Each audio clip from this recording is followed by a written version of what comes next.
ले हो। ए जी तनी अपना बाबूजी से बात करी ना। रुका लगावता। हाँ लगाई ना।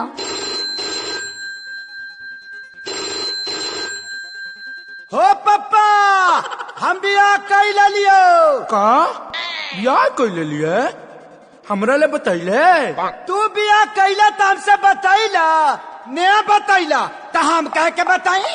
अरे बोकावा तो कुछ दहेजो मिल है रे। दहेज नहीं जे घंटा लिहा। आ ससुरा ए दैडी डरली नवत कनी मारे जदू दिन पागिले हो।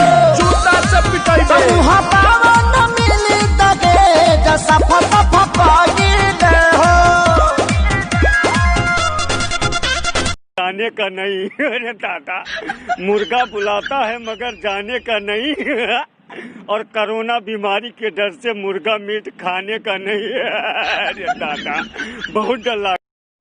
मिला के लाल भर से छौरी रात के या नहरिया में है गई।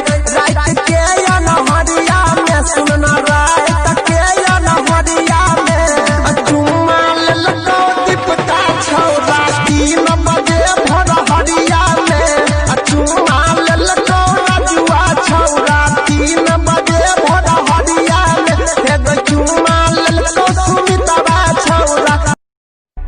लड़के हैं मोहल्ले के टीना जी जी सुनिए ना। हाँ हाँ अरे लड़के हैं मोहल्ले के शैतान के लड़के हैं मोहल्ले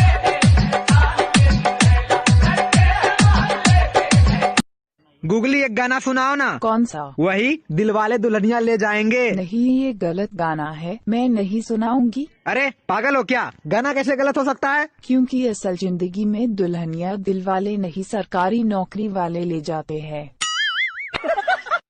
किसी लड़की को दिल में बसाने का नहीं। किसी लड़की को दिल में बसाने का नहीं। वो बुलाती है यार मगर जाने का नहीं। जेसीबी वाले भैया जेसीबी वाले भैया क्या है? जेसीबी वाले भैया हमारा दिल जो है ना गड्ढा में है तनी निकाल दीजिए ता। भाग यहाँ से।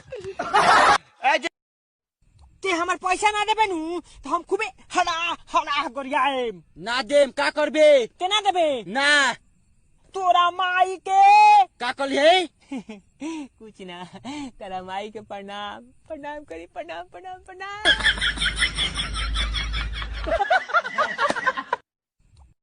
ए जेसीबी वाले भैया जेसीबी वाले भैया क्या है?